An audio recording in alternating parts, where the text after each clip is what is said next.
Tātad pārvietojamies uz savu mega istabiņu. Šādi izskatās, lai naktī jūs redzētu, kur iet.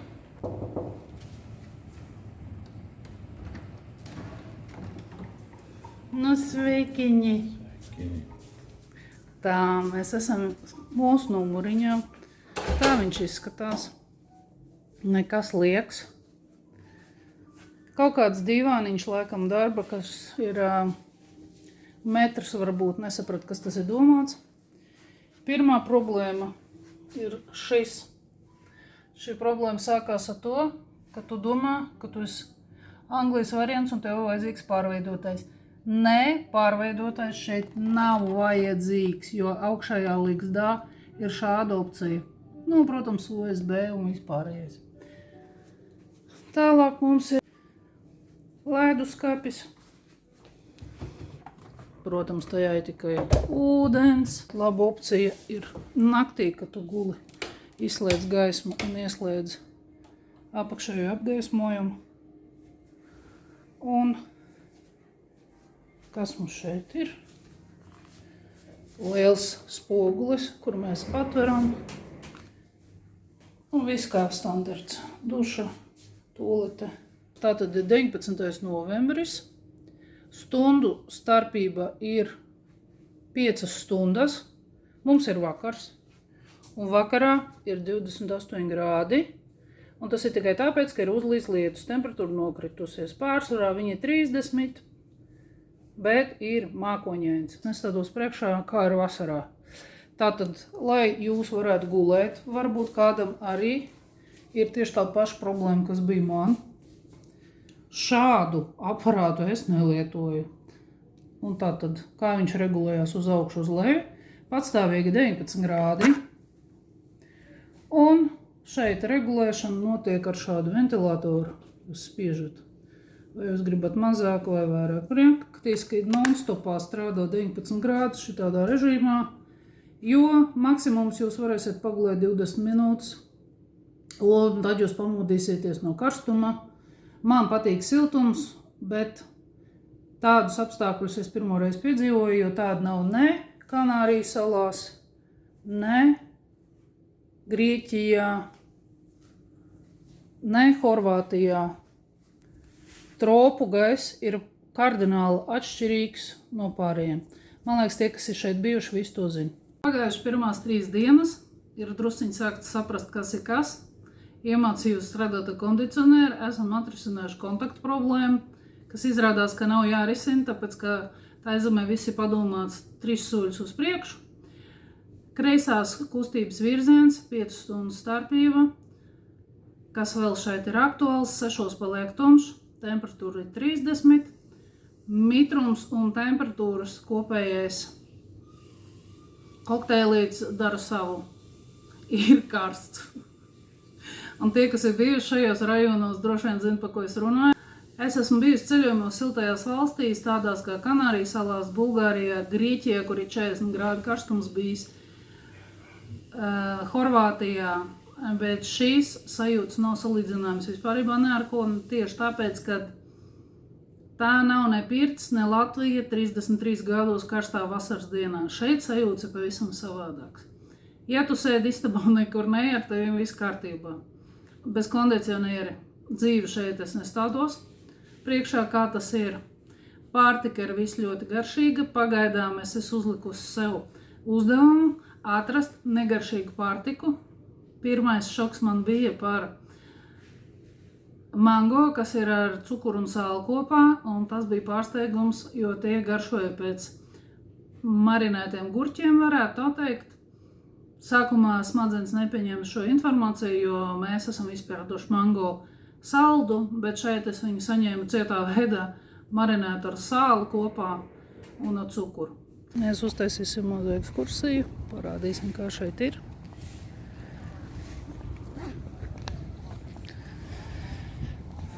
Kā šeit izskatās peldēšanas zona. Ir 8 no rīta. Cilvēki jau nodarbojās. Pirms iešanas basēnā ir duša.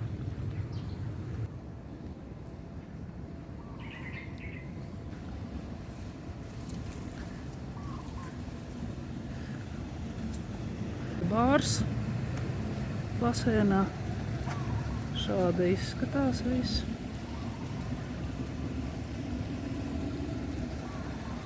Tā, tur zona atpūtas. Šeit jūs varat atpūsties. Tālāk ejam.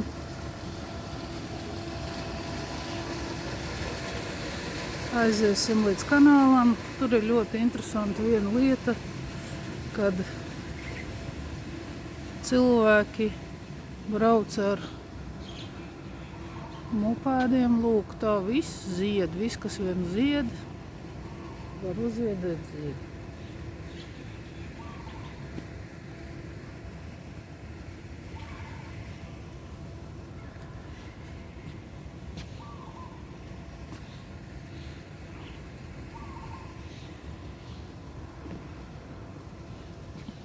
Tā, šeit ir atpūtas zona.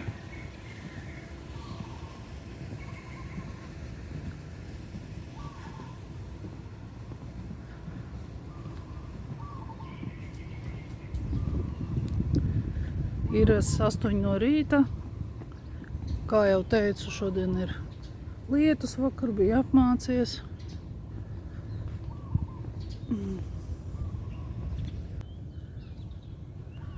Esam atnākuši līdz kanālam. Ja gribat zaļo zonu, tad ir iespēja atpūsties šeit. Un tur, kur ir laipiņa, tur brauc ar mopēdu. Šeit audzē lotusa kaut kādus ziedus vai kas tie zaļie. Vakar viens ar laivu brauc un viņus stādīja. Nesaprotu, kas tas ir. Bet pa laipiņu pārvietojās motocikls. Ja jūs redzat tālāk, ir tādi kalniņi, viņi pa turienu brauc. Un viens nesās ar laivu. Varbūt arī to ieraudzīsim, kāds notiek. Re, kur ir tā laipiņa. Un tā brauc. Tā tad jūs varat arī gulēt šeit. Atpūsties.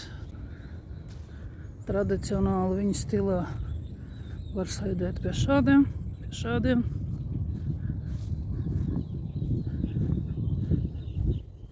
Un šeit kafejnīca.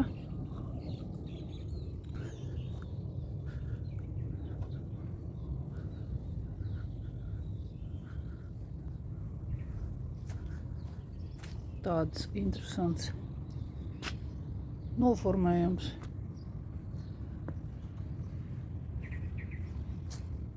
Viss, kas mums aug puķpodos, viņiem aug brīvā dabā.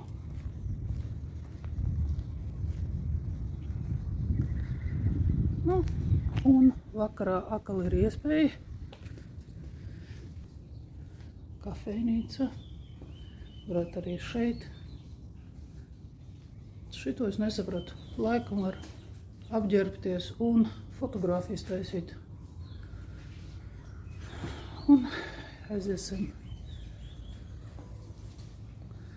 Izrādās, šeit ir arī mūsu parastie zvirbuļi. Tūlītās jūs redzēsiet, ko es teicu, ka cilvēks brauc ar motociklu. Kā tas izskatās.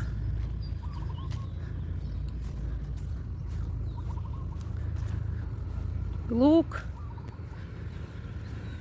pilnīgi normāls pārvietošanās variants. Es domāju, ka ar vestibilo aparātu šim braucējiem viss ir pilnīgākā, ideālākā kārtībā. Nu, droši vien alkohola reibumā jau viņš braucis pat taisno nonāk upē. Tas ir pārvietošanās ceļš šeit.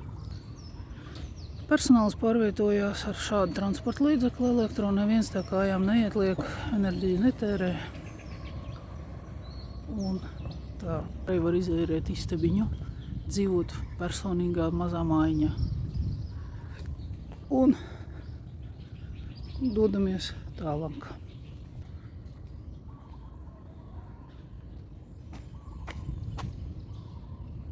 Viss ziedos.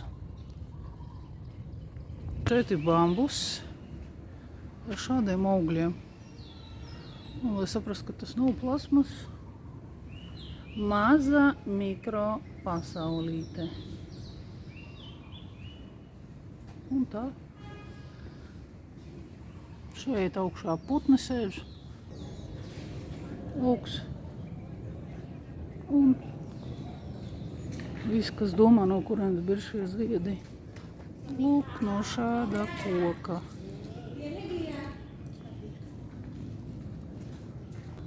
Airport shuttle. Nu, lūk, ja jums gribās sarkanas ziediņas, lūk, jums sarkans. Un lūk jums balti. Numuriņš. Un šeit ir interesanta lieta.